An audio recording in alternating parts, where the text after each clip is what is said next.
Zechariah chapter 14.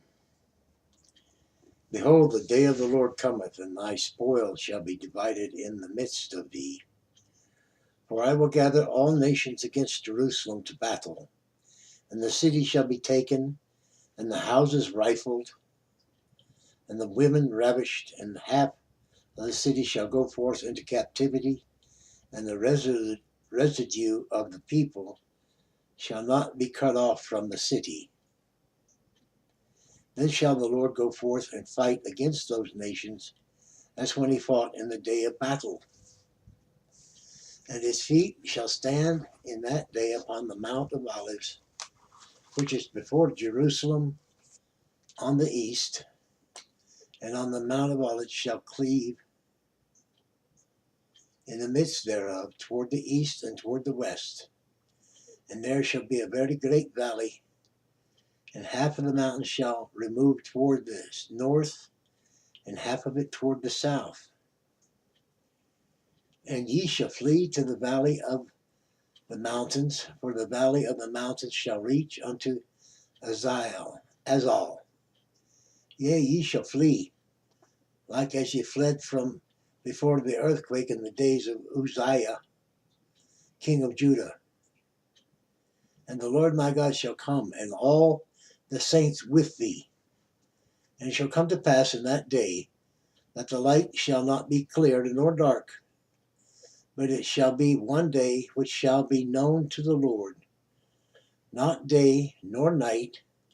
But it shall come to pass that at evening time it shall be light.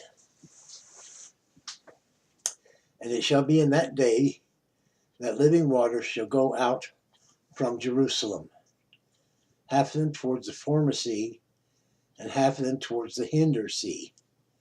In summer and in winter shall it be. And the Lord shall be king over all the earth. In that day shall there be one Lord, and his name one. All the land shall be turned as a plain, from Geba to Rimmon, south of Jerusalem, and it shall be lifted up and inhabited in her place, from Benjamin's gate unto the place of the first gate, unto the corner gate, and from the tower of Hananel unto the king's wine presses. And men shall dwell in it, and there shall be no more utter destruction, but Jerusalem shall be safely inhabited.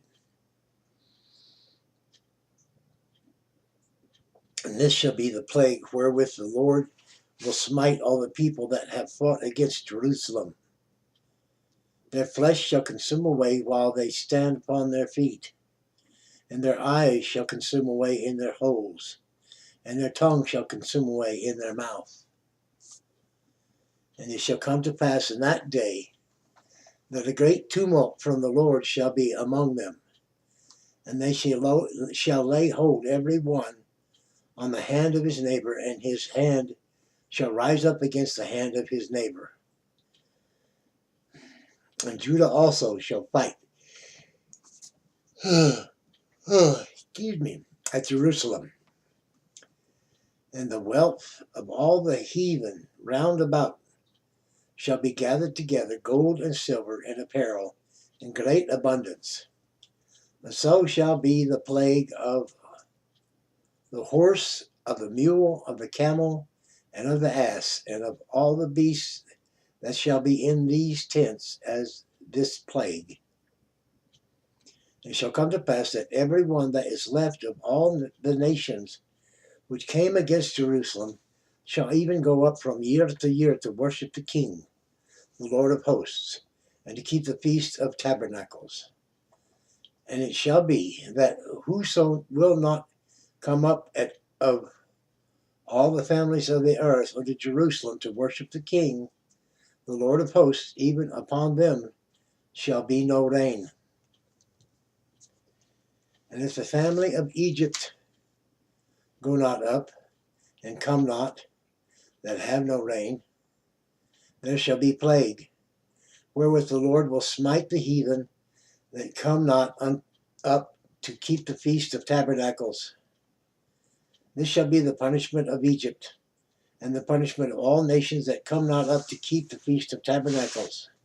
And that day shall there be upon the bells of the horses holiness unto the Lord. And the pots in the Lord's house shall be like bowls before the altar. Yea, every pot in Jerusalem and in Judah shall be holiness unto the Lord of hosts. And all they that sacrifice shall come and take of them, and seethe therein, and in that day shall be no more the Canaanite in the house of the Lord of hosts. That concludes Zechariah chapter 14, and it completes the book of Zechariah. We'll pick it up with Malachi next. I thank you for listening. Feel free to like, share, comment, subscribe, and be good to somebody. Good idea.